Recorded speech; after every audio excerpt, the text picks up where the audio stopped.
one of one is missing.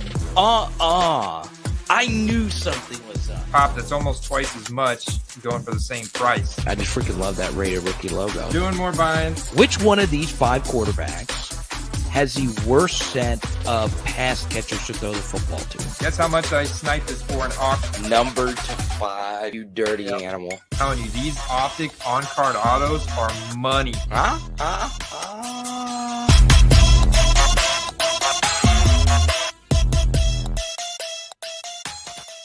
Let's go. Football cards collecting and investing, all a part of the nooffseason.com network. My name is Carter. His name is Andy, and we have hit a pretty interesting time in the NFL season, Andy. And I want to start with actually the thumbnail image today.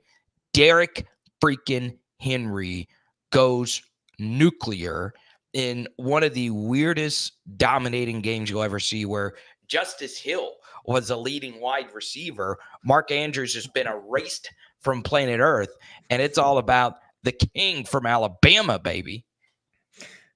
Yeah, I mean, he had to be the number one running back this week, and his sales activity is up. In fact, Carter, I found plenty of moments where his rookie autos, people love to chase his rookie autos because the penmanship is so nice from Derrick Henry.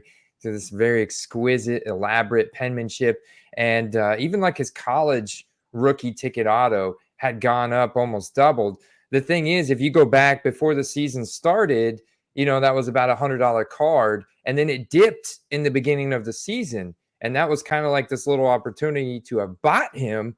And now it's back up to where it was at the beginning of the season. So that's kind of like, an interesting flip cycle that you can see for guys that had a little bit of a slow start. Their team lost a couple games, but here they are on the upswing again. And Derrick Henry, I mean, he just was so fast. He had unbelievable speeds in that breakaway run.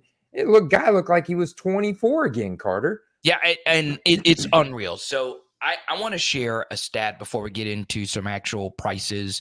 And what I want people to do is, if you're listening to this via podcast, obviously Paul Hickey puts it up on the podcast feed. Hit me up on Twitter, hit Andy up on Twitter, or comment below under the YouTube video.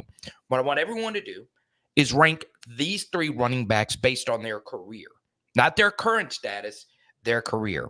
Alvin Kamara, class of 2017, Christian McCaffrey, class of 2017, and Derrick Henry, class of 2016.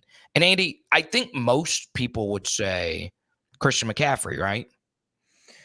I think a lot of people would say Christian McCaffrey. I'd be inclined to say Derrick Henry from the consistency standpoint, because Derrick Henry didn't go through those multiple seasons like CMC did where he's banged up every time.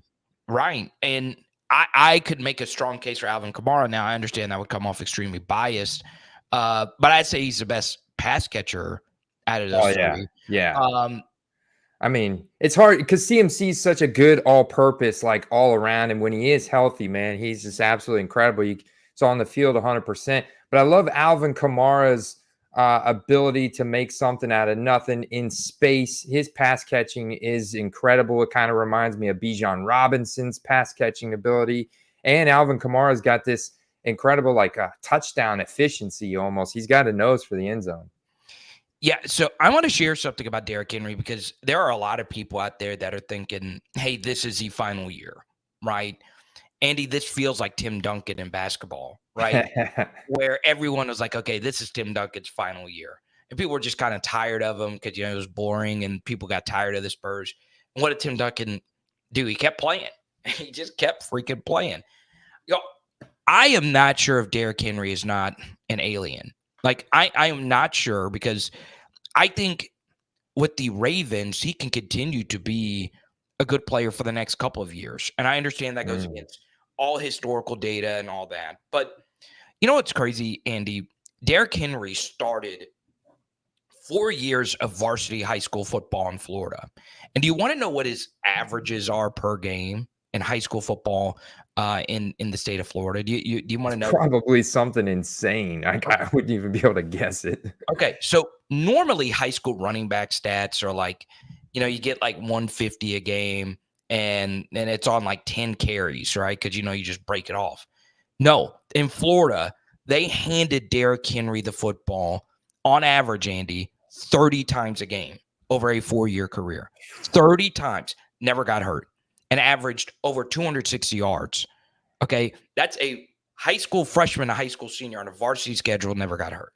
In college at Alabama, Nick Saban never force feeds a running back except Derrick Henry. Now, think of all the great running backs he's had, Andy. Yeah.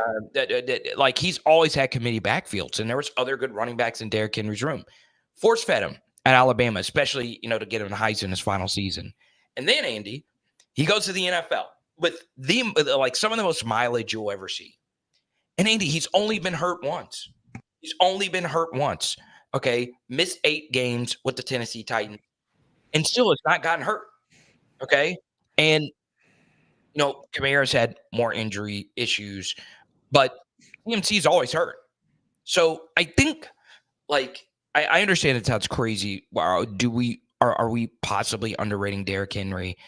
Maybe so. I mean, now he finally has an elite rushing environment. He did this with the Titans. That was not no elite quarterbacks. I mean, they knew they were force feeding him the ball.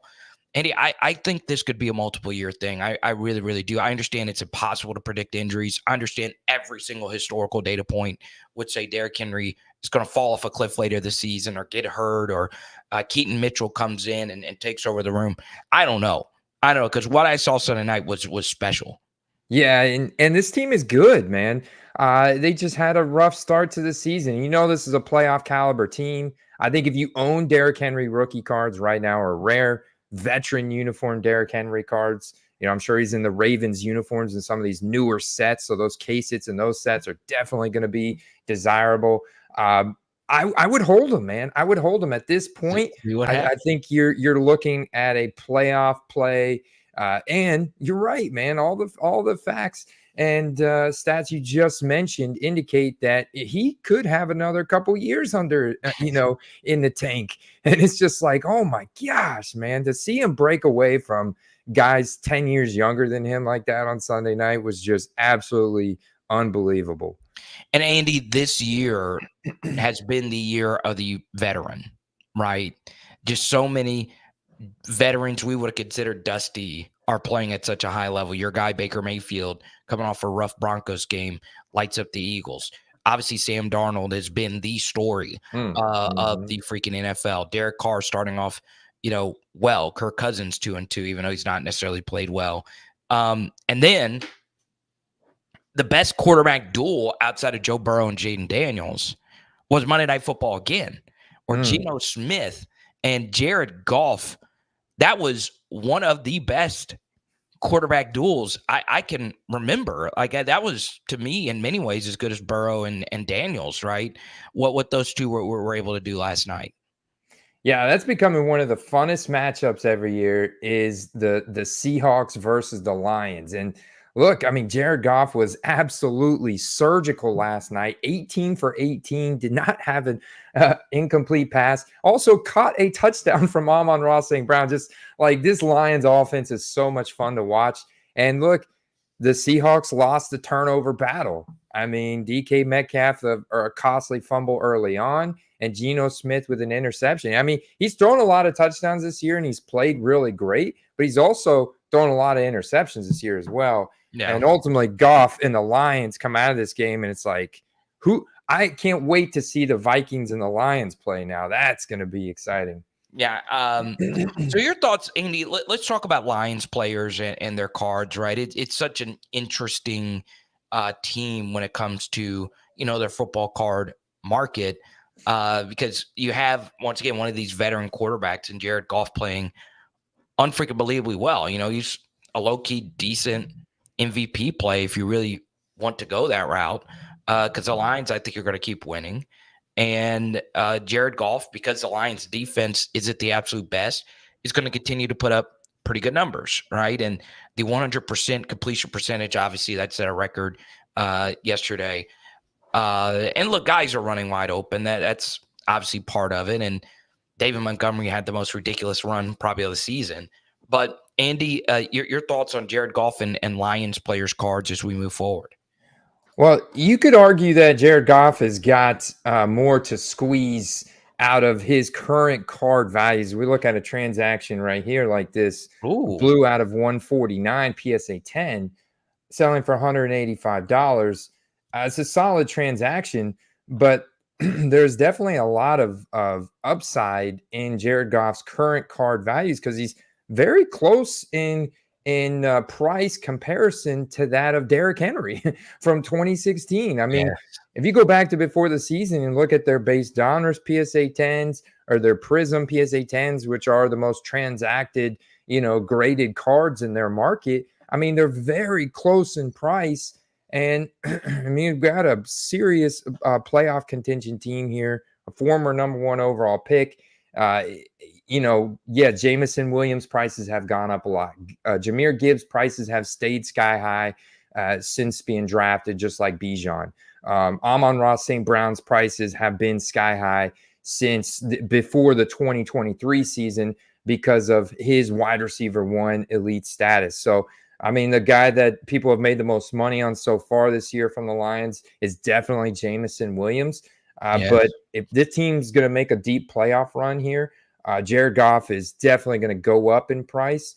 And, he's potentially still in the MVP conversation, especially with performances like last night. One thing I will say, though, is there is not a team that had a uniform upgrade in the history of the NFL better than the Lions. I mean, their new uniforms, that black uniform right there, is just pure nasty with the blue helmets. God, and the Lions uniforms last year kind of reminded me a little bit of those old Buccaneer uniforms with the weird type front. Nothing beats block numbers, simple design, all black. Oh, God, and that blue helmet. Are you kidding me? I wanted to make love to that uniform. I was like, I wanted my wife to get out of lingerie and put that put that on her body. I mean, that was attractive as hell. So shout out to the Lions, and shout out to the Jared Goff super fans in here. I know Hector is a Jared Goff guy. So let's get to a few questions. Andy, once again, our question and answer portion always brought to you by our friends at nooffseason.com. And don't forget, leave a 5-star review, iTunes, Spotify, subscribe, all that good stuff, okay? So Family Burliner says, is Justice Hill a play for anyone? Man, he's so cheap. I stocked up on him back in 2020. The thing is, he's got a lot of cards from 2019. It's a great year for collecting beautiful prisms, cards, rookie ticket autos. That's my favorite year of rookie ticket autos. The problem is, I feel like Justice Hill is going to be capped in this offense, and we've already seen so much of him. It's like, if he has a huge game in the playoffs, okay, I can see you making some money. I just don't know if that a one or two good games or a couple good games here out of Justice Hill. He's always getting banged up too, man. Yeah. Just when he starts getting going, he's getting banged up.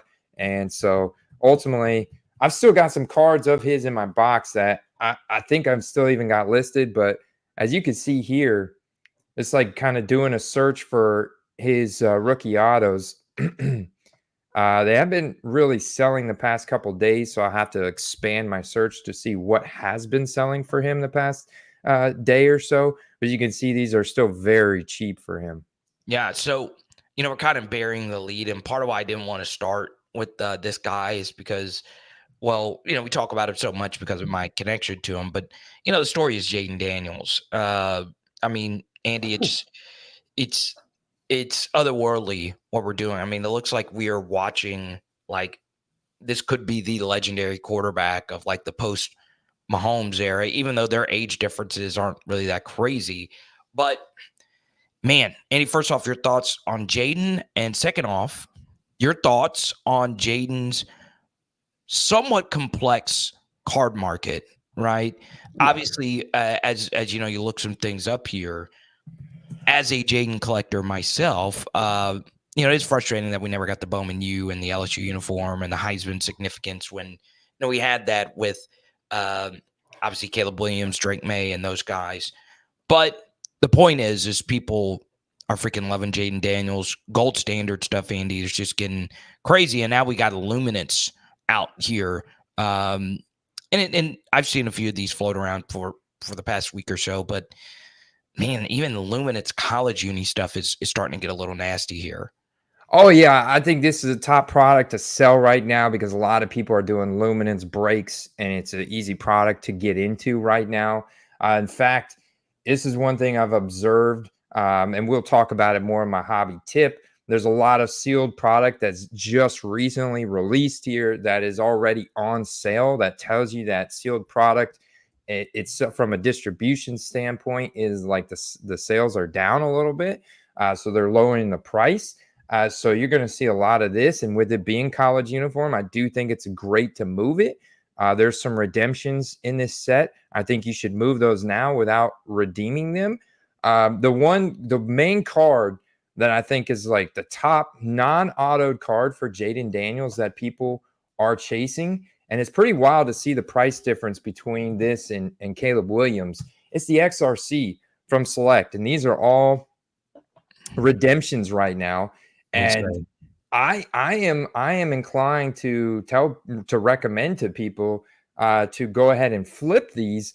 But at the same time, when this card does come back, I mean, it's going to be really, really nice to have. It's going to be one of those cards that you take to a show. You know, you definitely want to get it graded. It's going to be super desirable, very liquid. So you can see his XRC redemptions right now are selling for close to $1,000.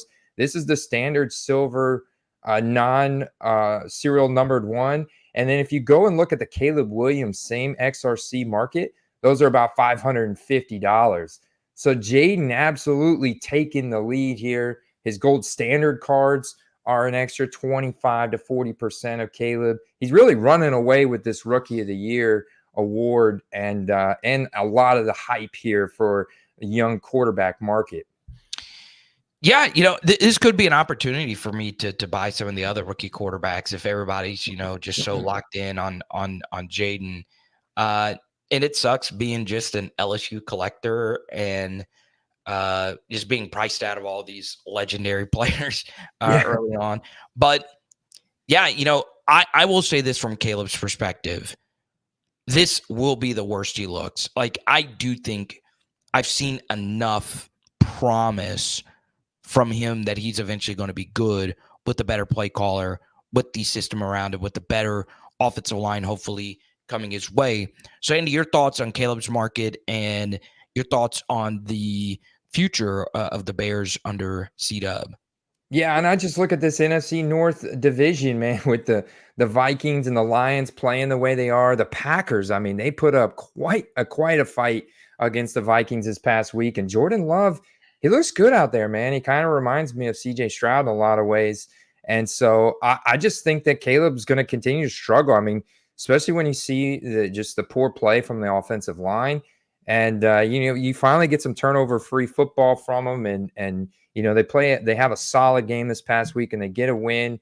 So if you want to take advantage of selling these college uniform cards for Caleb while they're still very hot, my fear is that this time next year, if you're still holding on to college uniform cards, you got to remember Topps Composite is now in the game. They're probably going to release 5,000 different cards for Caleb Williams between now and this time next year. You really don't want to be holding on to the college uniform stuff anymore unless it's super rare and autographed and, you know, in great condition.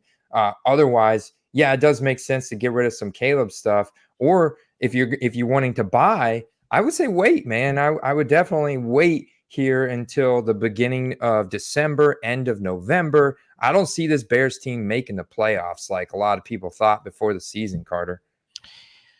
Yeah, I mean, it's just such an uphill battle, right, in that NFC North where all three of the other teams, even though you're 2-2 and you're coming off a win versus the Rams, the other three are just clearly better than you.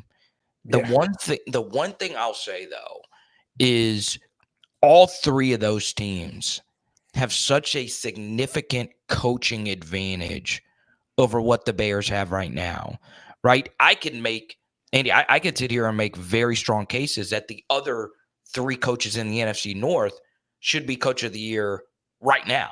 Like you can make a case for Dan Campbell, you can make a case for Matt LaFleur and what he had to do with Malik Willis, and then obviously Kevin O'Connell doing what he's doing with Sam Darnold. And then you have Eberflus, right? And a weird OC hire in Waldron. I mean, my thing is there's just not many gimmies out there for Caleb like there is for these other quarterbacks who have offensive geniuses and very aggressive, smart coaches at the helm. So, that's going to be one big thing. I do think the Bears will make a coaching change. And the reason why I'm going to buy some Caleb stuff towards the end of the season when the market is really flooded and all that stuff is, what if the Bears give Ben Johnson so much money he can't say no? All right. Then just off that news alone, Caleb's stuff will shoot up. Just off that news alone. So I'm trying to predict that going into next year, even if I don't think he's going to come close to Jayden Daniels, which I've always held that position. It should be interesting. I still think Caleb's going to be a decent QB. Let's go to Tim. He says, as long as they spend on the offensive line, I totally agree with you. And let's go to Chalk's Cards. Tight end looked deep in preseason fantasy drafts, and almost all of them have started slowly. Are buying any tight ends while struggling or staying away? A lot of people have moved off of Mark Andrews. I actually bought him super cheap in Dynasty, like so cheap that they thought there was collusion in the trade. I traded Trey Tucker from the Raiders for Mark Andrews, straight up. I mean, the thing is, Mark Andrews hasn't done anything the past 2 weeks, and very slow start to the season. So I don't know if he's completely being phased out of that offense just because he's being outplayed by guys like Isaiah Likely, and he's just not being as part of much of the game plan. But I mean, if I'm buying tight end right now, honestly, I would rather spend up and buy into Travis Kelce. His market is down a little bit from where he was at before the season. You're buying into a Hall of Famer that has a lot of clout and popularity outside of football.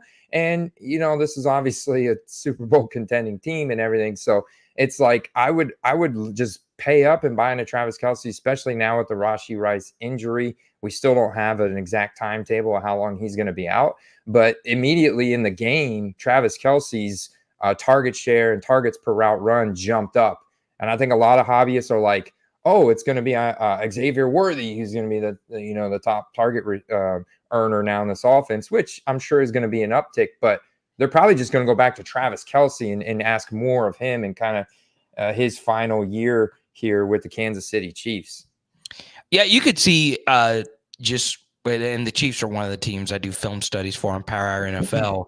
You can just see watching that Travis Kelce is not going 100% on all routes. I think, and I know this sounds like an excuse for a guy who, had a very eventful offseason and all of that. I think that's on purpose. I really do think it's on purpose because they want to save him for the playoffs, right? He's not going at 100%. I could tell you, I've watched that guy enough. So can we see an uptick towards the end of the season in his production and as we get closer to playoff time? Absolutely. We know the Chiefs are going to be a player. We know they could get a major Super Bowl spike leading into it. So, Andy, I'm following you there, man.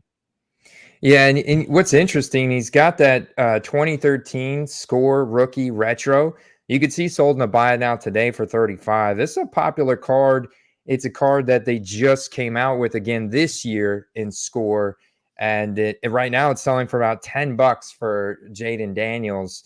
And obviously Kelce has a significantly higher scarcity around his cards than the new guys do. But this is just such a cool card because it's so iconic from our childhood. It's the iconic 1989 year, from Troy Aikman and Barry Sanders and all those guys. So, this card does hold some nice weight for Kelce. And it's a differentiator from his goofy picture that he absolutely hates. Travis Kelce hates of him, holding the football like it's a hot dog that he's about to devour.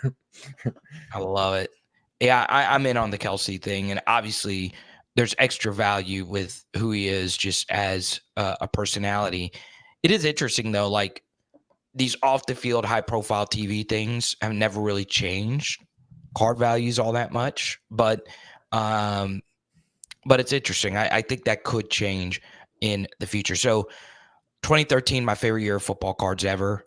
Man, these cards are just so epic. Tops, Prism, all the stuff. Yeah, and I mean it does like look at his Topps Chrome, and let's zoom out here over the past year and look at the Super Bowl time frame.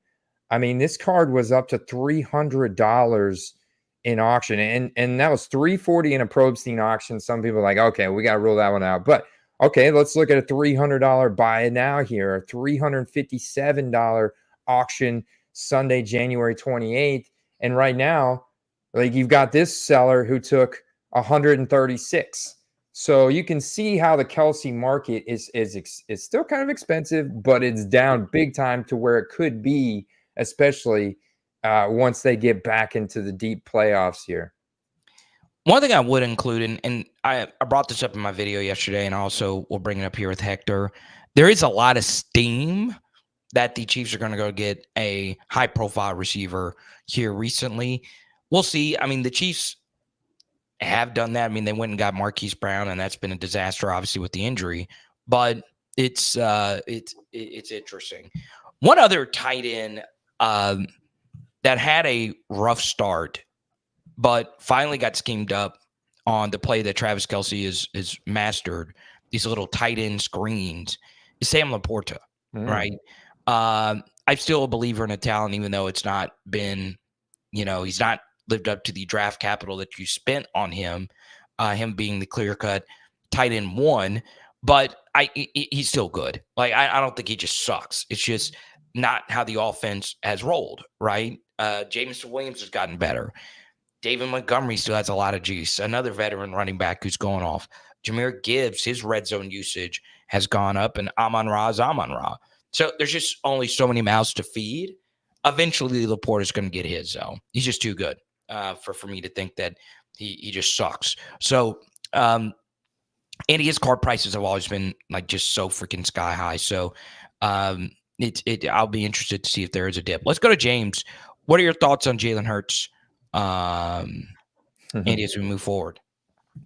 Well, I got to watch him really good. He is hurting so bad without his top weapons. I mean, they were just, I could just see it like, I kind of felt bad for them in one respect because we just swallowed them up. Like, he didn't really have anybody to throw the ball to when his primary receiver is an option in between Paris Campbell and Dallas Goedert. I mean, that was it. It's like either that or Saquon Barkley. You got to feed him. And so it was easy for us to pin them down, man. And the Bucs have that with Todd Bowles, have a very complex and elaborate blitz scheme and, solid defense. So, yeah, I just kind of felt bad for them. We really gobbled them up.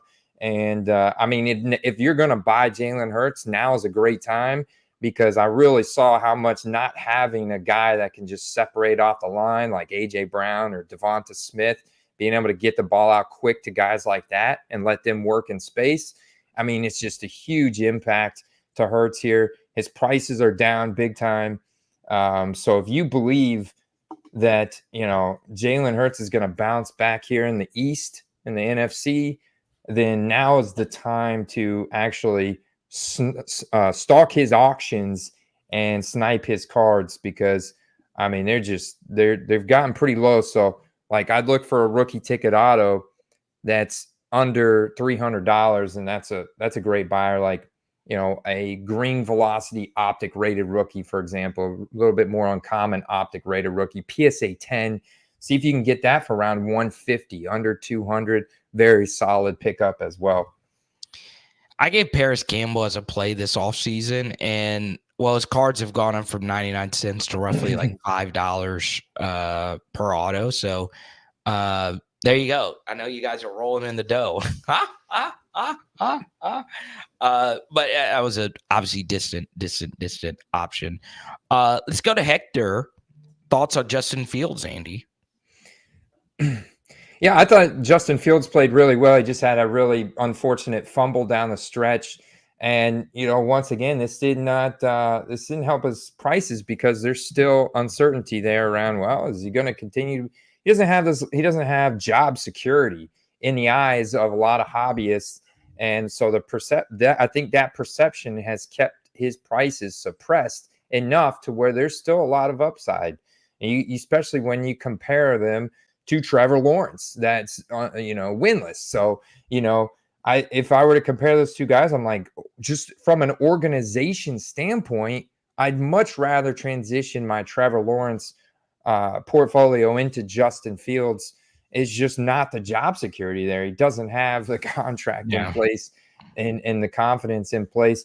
But at this point, Justin Fields is playing hands down better than Trevor Lawrence. So it's just and I kind of felt bad for Justin because without that one fumble down the stretch there, they may have won that game. And he played a really solid game. He played really well, and some nice passes. And the way they're working him there in Pittsburgh has been really good for Justin. So, yeah, I definitely think he's a guy that you can buy into here with some confidence. Yeah, I should have never switched my opinion on Fields over Lawrence.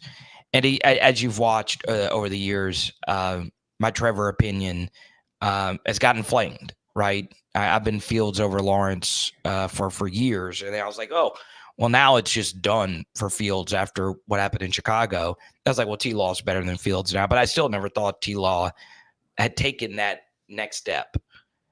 God, he looks terrible. I mean, he looks like downright atrocious. And I took heat from Jaguars fans. I took a lot of heat this offseason. I was like, be careful. And he's bad. I mean, I wish there is any other way I could describe it other than he's bad. Even some of the biggest, like, people that know more about film and who care more about Trevor Lawrence than I do, even they said the Texans game was an objectively all-time bad quarterback performance. So is this the ultimate buy low on Trevor, a guy that was like the guy in football cards, right? Because, Andy, we're coming off the 2020 boom, the Burrow, Herbert boom, right? Last dance boom. And football, of course, the most popular player. Trevor Lawrence, the most hyped quarterback prospect since Andrew Luck. Trevor Lawrence, obviously, one of the most printed cards that we have ever in existence of any rookie. So your thoughts on his market moving forward? Yeah, it's like really hard to recommend to sell him because you're not getting anything what likely you bought in at. But if I just look at the rookie ticket autos, they're down a lot, man. You can see, for example, here's base rookie ticket auto that was listed at 600 that sold for 470. It was back on the 22nd. Now, if we fast forward, we've got one, 2 days later that somebody took 280 for. So you can see how the prices for Trevor are going down. Here's an auction that ended 2 days ago for 187.50. So these are literally falling off a cliff. At the same time, you still got Justin Fields rookie ticket autos cheaper than that, selling for around anywhere between 110 to like 150, 175 bucks. And until Trevor Lawrence gets cheaper than Justin Fields, I would not recommend to buy his cards because this is just a lost season for them. And I think that the all-time career low prices for Trevor Lawrence are coming up here in the next month. So I'll bring up the same thing about Caleb Williams. Obviously, somewhat similar, somewhat different situations. Jaguars fire Doug Peterson. They go get Bill Belichick. What happens to his cards? They do go up. Yes. Yeah. Yes. Yeah. So, especially if they have that. Andy, as is always the case with any NFL insider or anything like that, you're never going to break the head coaching story, right? So when I say Belichick potentially to the Jaguars, it just kind of makes sense in my head. I'm not saying that that's going to happen. I'm also not saying Ben Johnson going to the Bears is what's going to happen. I'm just telling you what would happen to their cards if something like that were to happen. Because one thing I think any people have come around to with Justin Fields being in a better organization, when Mike Tomlin and us seeing Jared Goff go to the next level with Ben Johnson and all of that, Sam Darnold looking like he's looked with KOC, the coach matters so much. And more in particular, the play caller matters, right? The Press Taylor, Doug Peterson thing has not really helped Trevor at all. And he's still going to be attached to Brian Thomas Jr., who looks like the real freaking deal. So there might be a buy low opportunity on Trevor, but I'm just telling you what I've seen, Andy. The film is bad. It is really, really, really bad. And if you factor in his cost at $50+ million a year, I could make a very strong case he's the worst quarterback in the AFC. I could make a very strong case at cost. Okay. So it might be the absolute biased buy low opportunities in the world. Okay. Travis says eventually it will all click for T-Law, but the card prices will never rebound purely because of the price when they hit the market. And you're right, Travis. And there's just going to be people that are just going to be so pissed off of what's happened up to this point. They've been burned $1,000 in that they might just get so pissed off at cards in general. We're also in a contract year for Trevor Lawrence. So if you right, no, he got his deal. He got his deal. Okay, I was gonna ask you that. No, he's locked in, bro. He's getting the Burrow money. It doesn't fully kick in, but it comes out to like what Tua and those guys got, like the $50+ million a year. Yikes. Yeah. Hey, Brian Thomas Jr. looks great though. Another red zone touchdown for him. 30+% target share. I mean, just what a stud. This is another LSU stud. And Andy, I'm just going to say it. I don't want to come off LSU bias guy. Trevor missed him a lot in the Jaguars game. It was painful. It was pain. I didn't even include it in my film study because it pissed me off so bad. BTJ's numbers should be a lot better, but I don't want to come off as disgruntled LSU guy. We'll get to more of your questions. Once again, big shout out to the nooffseason.com sports card network. Check out Paul Hickey and the crew over there with their sports card strategy show. Andy, it's time for hobby tip of the week. My hobby tip this week is going to be around the sealed product here. If you go to blowoutcards.com, look at their best sellers. They've discounted, and this is not something that you typically will see until after the product loses popularity, right? Or they bring it back years later and like, hey, we got to sell on this, stash that we've had for a while. But when you see this, it tells you the demand for sealed product is in general down. And a part of that is because of the set qualities here, and the hit rates on sealed product has been diluted with the increase of production. So like, for example, I have no problem going to Target right now, right down the street here in busy Tampa, and buying 2023 contenders. Nobody really wants it because your chances of finding a rookie ticket auto in there is so incredibly low. You have to spend $250 on blaster boxes to get you one rookie ticket auto. And I could just go to eBay and buy that one single card for $30 or $50 or whoever, depending on the player. But you get my point. So even the new 2024 score has been already discounted, like 25%. The contenders from last year discounted. The gold standard already discounted this year by close to $100. And so I think this is an important trend to take observation of here, especially when you have new sets coming out tomorrow. Carter, you've got the release of Donruss Elite. This is going to have your very popular turn of the century autos, the Pen Pal autos. Those are very popular cards. It's going to add a lot of supply to the rookie market here. And then later here in October, we've got Origins, which is another one. And then we've also got Panini Certified, which has a ton of thick foil cards that are virtually all serial numbered. The one thing I've noticed that's different this year, no Mosaic. Mosaic has been pushed out to who knows when. I have not seen a release date for 2024 Mosaic, which they typically release now around this time. That's been pushed out to, I'm guessing at this point, the end of the year, somewhere around Christmas time, which is definitely a new development in the sealed market. I love it.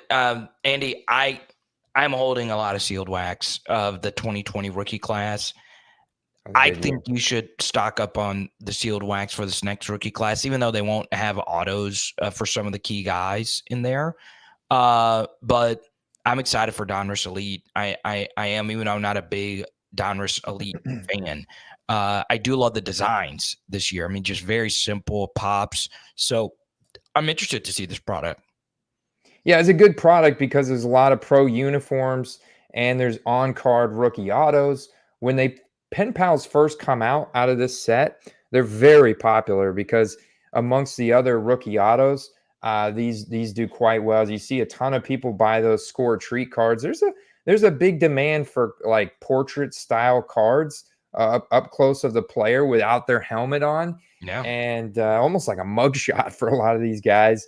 But with a rookie auto and knowing that those were hard signed at the Panini NFLPA rookie premier event back in the summer, those very popular cards, especially when they first come out, a lot of them can be 100 plus, even for skill position players that are doing well. And, so it's definitely something to watch for when they hit, because sniping the singles in auctions is where you're probably going to find your best deals.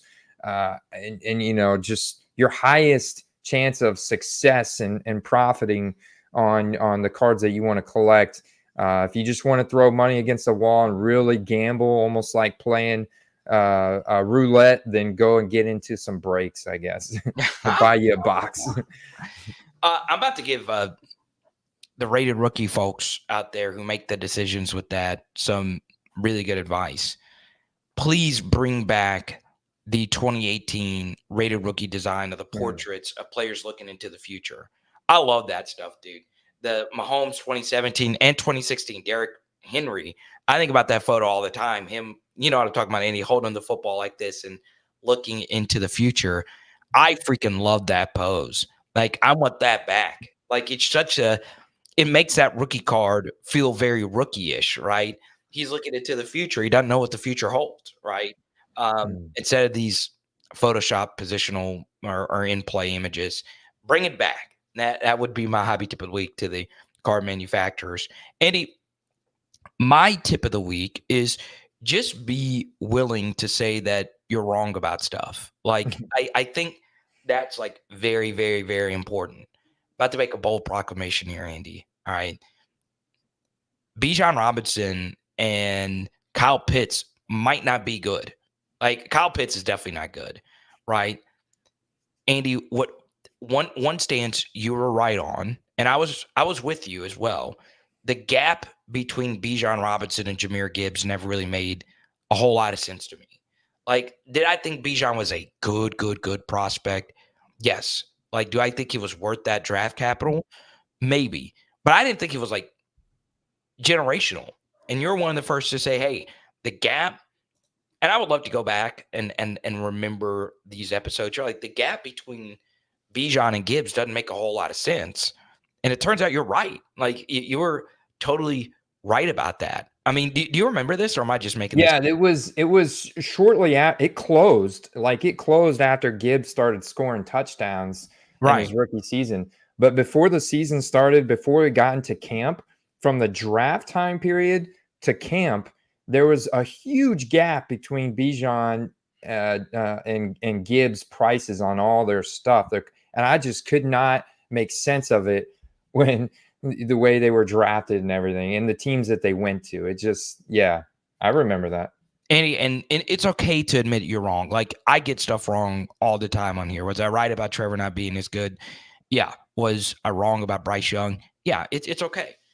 One guy that I've completely gone a 180 on, and once again, his schedule is kind of set up nicely for him up to this point, but it's Brock Purdy. Like, Brock Purdy looks really good. Once again, the defenses up to this point, he played the best defense in the Vikings on the road in a tough spot. But I know the Patriots aren't that good. I know the Rams defensively aren't that good. But Brock just looks it. Like, this is he first. Like, and I know he played well last year, but I still think that was more the byproduct of everything around him. The lucky Jameson or the lucky Brandon Ayuk play. We all remember that stuff, right? But man, he looks really, really freaking good right now. QBR looks good. Pocket presence looks good. I'm just in. And we had one of our viewers earlier say, hey, the Brock Purdy still has limited rookie card supply in comparison to others as being Mr. Irrelevant. So obviously you have the weird jersey number thing with the rookie card, him being in 14 and he wears number 13. But if you're able to overlook that, Andy, I'm starting. I'm not quite there yet. I'm filming my Brock Purdy film study today from the Patriots game, but I'm getting close to saying that, like, I would view him like on a Jordan Love level type of a player, or ahead of Jordan Love at this point. I think after this year, once the contract negotiations start with the talks start with Brock Purdy, and he actually seals a starting quarterback salary here, I think you're going to see a bump in his cards, regardless of kind of how they finish this season. He's playing well. Obviously, he's with a great organization. I think once he solidifies himself with a long-term contract, that's going to be huge for Brock Purdy's price. I mean, you're right, Carter. He's only got 1,671 different rookie cards. And if you were to compare that to other 2022 players like Kenny Pickett or Malik Willis, you're talking about just a fifth. I mean, Garrett Wilson's got almost 6,000. Drake London, 5,500. Chris Olave, 5,700. So he's got just probably about a fourth or a fifth, because Kenny Pickett has 7,058 of what those guys have. And so he was printed kind of heavy in Mosaic and Prism when they reacted to his breaking out. But, he's missing from a lot of sets. And you don't have to get as creative with the Brock Purdy market. You get yourself a Prism Silver, get yourself a 10 that's going to do your collection wonders, or get yourself a nice Brock Purdy, rookie ticket auto would be fantastic as well. Yeah, I'm looking to get in some. Once again, it's going to change, obviously, when he gets the contract, which he will get, and more will be put on his plate. But man, I've just, and once again, he's played two not so great teams in a row, but I am a believer now. So I'm willing to admit that, at first I was like, okay, it's just a system. Guys getting away with a lot of lucky stuff. But now I'm starting to think, like, we'll look at him clear-cut top 3 QB in the NFC by the end of the season. I think it's there. Yeah, now, with the Niners 2-2, I'll just say this: they could fall victim to being he could fall victim to being part of the midseason dip here. I could absolutely see it, especially when you have other guys just like the Chiefs and Sam Darnold and the Vikings being undefeated, and the way that Baker's playing, the Bucks, and Jayden Daniels, a ton of focus obviously on him as a rookie. He could get swept up in a midseason dip here. All right, so we'll talk about the breaking news since we've already addressed it, and this is going to be my play of the week, and I've already shared this as play of the week. Davante Adams, you should already have listed his cards and buy it now, and it makes no sense to have not done that already, because going into the season, there was already, Andy, the steam of him potentially going to the Jets, and now this has actually happened from actual insiders with the Raiders. Raiders wouldn't leak this out if it wasn't something that they wanted to be known, especially, Andy, the Raiders wouldn't have leaked this out to local reporters. So you see James right here, Vinny Bonsignori is a local beat reporter for the Raiders. They wouldn't feed him this information if they really didn't want to get it out, okay? Same thing with the national guys. Normally when a national guy breaks a story, Andy, it's coming from the agent, right? So, when a local guy will report something, it's more often than not going to be from the team. Sometimes it's the agent, but Now that you have local and national guys saying that they really want him out there, and it's a no-brainer for the Raiders. So if you own anything of relevance with Davante Adams, you need to list it. Agree or disagree? Agreed. Prices are still low, man, for Davante. They're expensive, but once again, low for his overall age of his market, and absolutely will spike. The impulse buys will go up, especially if he goes to the Jets. I mean, I think that makes a lot of sense. I've seen like the Ravens rumored. I don't think the Chiefs have any money to pay him, but yeah, I mean, even if he did were to go to a team like the Ravens, I think his card still spikes. So yeah, that makes a ton of sense. Someone said here, Luis Ramos, welcome to the channel, Luis. He says, going to the Saints. Oh, interesting. Well, he's just saying that because of the Derek Carr Ah. stuff. I don't think Yeah. New Orleans would do that, especially with how much 12 personnel that they run. They're happy with their 2 wide receiver sets, and they also like their rookie from Yale. But man, could you see the Saints here with Davante Adams? I don't think so. I don't think so. What you know, one team that would be very interesting for Davante Adams, a team that actually does have some space to make something happen, would be the Commanders. Ooh. They could definitely use the number 2, draw a lot of attention. I mean, that offense is already clicking, but can you imagine with Davante Adams as your Right. number 1 possession receiver? Yeah, look, their number 2 guy right now is Noah Brown, okay, who's good, especially at cost. Noah Brown is a really damn good football player. Put up some really good weeks last year with CJ Stroud, and he's playing really well. All right. Why wouldn't you do this if you're the Commanders? Like, if I'm the Commanders, I am looking for 2 things right now. Any elite Hall of Fame defensive player that really wants to go for a ring with Jayden Daniels on the rookie deal, or I'm looking for a wide receiver. Okay, so if I'm the Commanders, I'm calling the Steelers about TJ Watt. If I'm the Commanders, I'm calling the Browns about Myles Garrett to go get them an elite pass rusher. I'm also calling for Davante Adams, right? Would be an amazing fit next to Jayden. And you won't have to worry about playing time concerns at all, okay? With him and Scary Terry out there, you know, the Commanders are real contenders right now. I would love that fit. I would really love that fit. Yeah, it's great. Yeah, great fit. Low key. I mean, honestly, his cards probably still see a little spike from that just because Jayden's got so much hype right now. Yeah, let's do it. Davante to DC. Let's get it going. Let's see. Where do you guys want to see him go? Cowboys should trade Micah for Adams. That would not make any sense from the Raiders' vantage point. Raiders, you don't want to be signing someone to a long-term deal when you're going to be in a clear rebuild, right?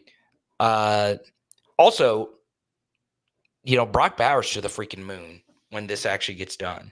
And And and I guess that was the thought process of my opponent or league mate when he traded for Trey Tucker. He traded away Mark Andrews for Trey Tucker. I told you I made that trade. Like, tight end premium. No, not like a full, like, where tight ends are really valued well ahead of skill position players. It's a pretty balanced league. I think the Trey Tucker guy got the win on you. He may have, honestly. I'm so stacked at wide receiver in that league that I was like, you know what, this makes a lot of sense for me because I've lost my my starting tight end Evan Ingram to injury, and then you know the Jags are just really not a good team right now. So I was like, I've been starting Hayden Hurst for the Chargers. You know, I've been getting like 2 to 5 points per game. So I'm like, if I have Mark Andrews, I lose those 2 to 5 points and go to 0. I'm like, well, this is definitely worth the gamble for me. All right, Andy, are we ready for plays of the week? Are we ready? Yeah, I think I'm ready. I'm ready because the play this week is super easy. It's very chalky. You want to go first? Yeah, I'll go first because I know we're Okay. making you go first. Okay. My play of the week is Colts wide receivers. All right. Andy, Josh Downs looked ridiculous with a pocket quarterback in Joe Flacco. Downs is not the fit with Anthony Richardson, right? Elite dual threat quarterbacks with major throwing issues is never the friend of a slot wide receiver that is heavily reliant on timing, right? Once again, I'm putting together the Colts film study now for Power Hour NFL. Josh Downs looked like a freaking Pro Bowler when Joe Flacco was in. I mean, he cooked, all right? With Anthony Richardson, he was whiffing him, missing him all over the place. So I am buying all the Colts receivers with Joe Flacco. I need to go check up on the injury report to see if AR is going to be back. But we saw what Flacco did with David Njoku last year. We saw what Flacco did to Amari Cooper. I mean, these guys freaking went off. Y'all, Josh Downs is ridiculous. Absolutely, positively ridiculous. Okay. Hurt to start the season, whatever. Y'all, A.D. Mitchell's getting open. I've seen on tape. He's going to eventually start catching the football thrown his way.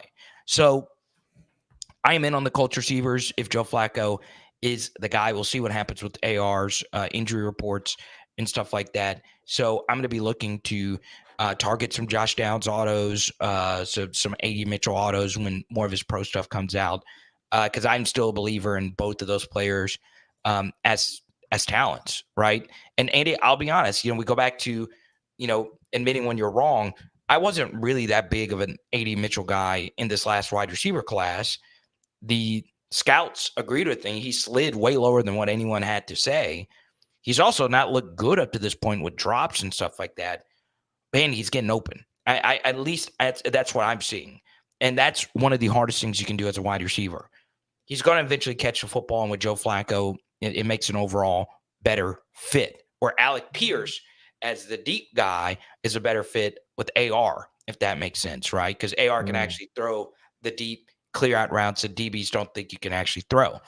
So very interested in Colts wide receivers moving forward because I think Joe Flacco makes all those guys very viable and Pro Bowl level. All right, Andy, play of the week. Yeah. I'm gonna pay up this week a premium for a player that I think is going to go into another stratosphere after the season is done, and that is Nico Collins, the Houston Texans. And it sounds crazy to say that he's a buy, but if you were to compare what his current rookie ticket auto prices are from 2021 compared to the guys in the class around him, like Jamar Chase, Amon-Ra St. Brown. Let's go to 2020 and look at Justin Jefferson, CeeDee Lamb. I think a lot of people don't maybe realize at this point, but Nico Collins is on pace to have a historic season. He's on pace right now to be the #1 wide receiver overall in the NFL, over 2,000 receiving yards, double-digit touchdowns, triple-digit receptions. I mean, these are absurd numbers. He's right now, like in terms of expected fantasy points per game, which is, from production, up there with Malik Neighbors. I mean, it's crazy the production he's putting up, and to see his rookie ticket auto still selling for $30 to $40. Wow. I'm like ready to pay up because I see these as $100 plus cards in the future here, either at some point towards the tail end of the season, the playoffs. Definitely next year, you're not going to be able to sniff a Nico Collins rookie ticket auto or an Optic Holo PSA 10 or something like even a PSA 9 rookie ticket auto for these kind of prices. And he's one of those guys that's just having a transcending year. Yeah, it's wheels up for him. So I think he's obviously very chalky, but it's very plus EV. You just have to pay up and pay a premium for him. Understanding that there's still a lot of ways for a lot of his cars to keep going up. Whoa. I didn't even bother to ever look at his cards, Andy. Like, that is perplexing. Like, I thought it was okay, just one $32 sale. 35, 33? Yeah, I mean, I'm even willing to buy his rookie ticket auto here just under $50 in some of these transactions from last week. That's the thing with this product from 2021. You could find new listings, so it's very advantageous to have him saved in a search because you could have a new listing that pops up and you can snipe it real quick. I mean, it's one of those things where eventually supply is going to get to the point of where it's similar to that of Amon-Ra St. Brown from 2021, to where you're just not going to be able to sniff these rookie ticket autos for less than $100. It's just not going to happen. So like I'm looking at this one right here that ends tonight at midnight, $40 rookie ticket auto, one bid. And a lot of people are maybe thinking, they may be on somebody else. They may be thinking that's too expensive. But understanding what Nico's on track to do this year, I don't think it is. I think he's going to reach a new stratosphere, one that is akin to guys like Jamar Chase and Amon-Ra St. Brown. It's just where he doesn't look back after this. Kind of weird. Like I just for what's and giggles, I'm looking at some of Drake London's rookie ticket autos, and they're the same price basically. Wow. So I thought he would have dipped more by now. No, it's not. Like I'm not even bothering with the Falcons. I think all three of their big three skill guys were just severely overrated, and Arthur Smith just got too much blame for it.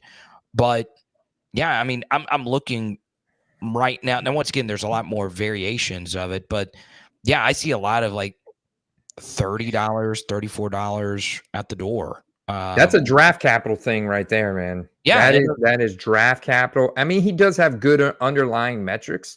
I think at some point this year, this offense does wake up, and I was thinking you could probably buy a dip on those guys right now. I obviously don't want to say that heading into Thursday night football when they're playing my Buccaneers, but this is not the week for them to wake up. Although they may. This could be an interesting Thursday night game. But I think at some point this so far my take of them being a top 5 offense, bold prediction before the season start has been horribly wrong. I was wrong, guys. It's okay to admit it, man. I tried to talk you off the Falcons ledge. Yeah, and I looked at Garrett Wilson just now, like 40, 50 out the door. I mean, I would have never thunk that Nico Collins would be there. Like, I'm serious, with the lower supply, lower draft capital, all that stuff. Whew. That's the beauty of the hobby. Sometimes you can pay a premium and just pay up, understanding that's still much lower than what the top of the draft class. So he's like in that journey of going from, a mid-tier guy to becoming a household name superstar that everybody in the hobby knows. Oh, you got any Nico Collins? You got any Nico Collins? Just like they're looking for Amon-Ra St. Brown, last year at trade night and stuff. That's how they're going to be looking for Nico after this year. And, he's gained a lot of fans over the past year. He's about to gain a lot more after this season. Watch out. Yeah, I mean, it's weird because, he went to a top 10 college when it comes to fan base in Michigan, but he didn't really play a whole lot. Like the highest amount of catches he had, I think, was like 40 something at Michigan, and the COVID season he didn't play. So, I mean, maybe that's part of it, but man, like, can you think of a wide receiver that's connected to a better quarterback situation than him? I mean, it's really tough, man, especially with the trajectory that this young team is on this year. They are a force in the AFC, and they've already been put to the test in some serious matchups, and they're contending every single week and winning games, and most of them. I can't think of a better situation for a guy that's like got a high plus EV, right? Expected value in return, a high chance of hitting week in and week out playoffs compared to the price that he's still selling at. So. Yeah. You want to know something else crazy about Nico Collins, Andy? Is he like I don't think people understand like how freaking good this guy was over this past weekend. Okay, I just want to share this image once again. This is from my thing from yesterday. So I want you to look at this really quickly, Andy. That's CJ Stroud missing, and this is from the film study yesterday. That's CJ Stroud missing Nico Collins for another tutty, right? So CJ wasn't even really like CJ level this weekend, and Nico Collins still put up those numbers. And I understand, Tank Dell's situation is kind of murky, but Diggs is still there, and Diggs is playing well, and Nico is still putting up these numbers. Now there's a lot of fantasy redrafts going on, best ball resurrections, all that stuff. Nico's a number 4 pick. I mean, he's ahead of a lot of these guys that we've talked about. He's going same area as Justin Jefferson is right now. So there you go. Nico freaking Collins could have had an even better day. And that's one thing I'm doing, Andy, is like I am asking myself which receivers are getting open and aren't getting fed properly. And that's why, the Colts guys, I watch a lot of Colts football. Josh Downs gets the frick open. Like he just gets open. You just got to get it to him, right? Nico, dude, Andy, how often have you watch the Texans? You're like, damn, dude, CJ misses Nico like a decent amount, right? It's still crazy to even think about that. Yeah, and Nico's always getting open. Yeah, he's just so misused at Michigan, man, and that Harbaugh offense is just never a time to shine. But he is now, and it's not too late to get in on him. Let's go, Nico to the moon. All right, Andy. Before we get out of here, I see Chad Dyer in here. Chad's become one of my good friends. I'll let you get on any topic from any of our viewers here. Thanks to our friends at offseason.com. Yeah, no, I appreciate everybody tuning in today. Man, the chat is lit over here. I see they're talking about the distinguish between optic rookie ticket autos and base contenders rookie ticket autos. I definitely prefer optic, but I am similar to Chad in the sense that I do value on-card rookie autos more than sticker rookie autos. I think there's a lot of people in the hobby that do as well. So I think that's a great common denominator to look for. And if you're going to prioritize one rookie auto over the other, look for the one that's on card. And if you can find that one and it's in good condition, then yeah, I think that's a great play. And a lot of times with stickers, the autograph will run off the sticker automatically. Yeah. That autograph is not going to get a 10. That autograph is at best going to get a 9.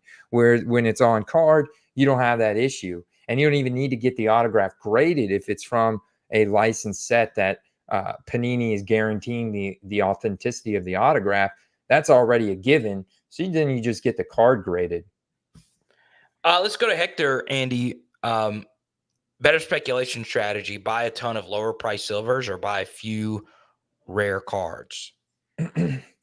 I think it depends on the player, but I love lower priced silver prisms from the actual base prism set in the pro uniforms, because those cards are just still proved to be year in and year out the most liquid cards in the hobby, especially when you get them in a 10 condition, because the conversion rate of raw to 10, it doesn't matter which major grading company you go with, is still proving to be pretty low. It's proving to be less than 50%.